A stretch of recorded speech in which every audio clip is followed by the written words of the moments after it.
Folks, welcome to a brand new week of devotions. And we are in the book of Ephesians today, chapter 5, and verses 15 and 16. Just doing a little bit of thinking today. I think we need a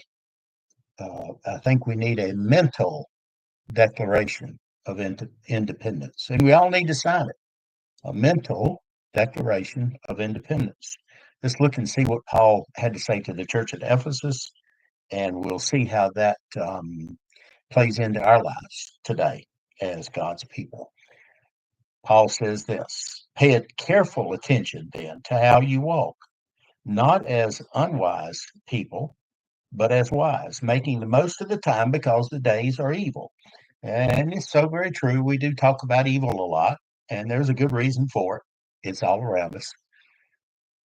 And my thought today then was that we need a mental declaration of independence. We need to put our names on the line, and in doing that, then pledging ourselves to a resolve in a very firm way, very much like those brave men who did that on our original Declaration of Independence on July 4th, 1776, in a city called Philadelphia.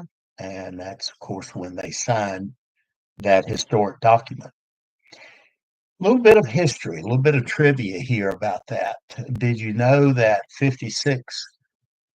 all of the 56 courageous men who signed that original document and in that city, many did not survive the war that followed? 5 were captured by the British and tortured before they died. 9 others died in the Revolutionary War, either from hardships or from bullets. 12 had their homes sacked, burned, and looted or occupied by the enemy. 2 lost their sons in battle. 1 had 2 sons captured. So we know from that and see from that, of course, and know that the price of freedom was high indeed for those 50 plus men. But deciding to be free, to think and live independently, in doing that, they soared. They soared above the masses, although it was a very costly decision for them. So let's think about today then, and think about committed individuals today. We ourselves, much like them, live with very shallow tent pegs. We may own things, or we think we own things, but in reality, we know that God owns everything. And we think we own things, but there are many things that own us. Um, we have stuff, and for many people, have a lot of merchandise that has a price tag on it, and so many are committed to those types of values as opposed to having values that are priceless. Denying oneself as we think about the priceless, the truly priceless, and those things that we consider that. Uh, Self denial, thinking about self denial, thinking about denying oneself does not mean that we lose our uniqueness. Not at all. We don't become of no value.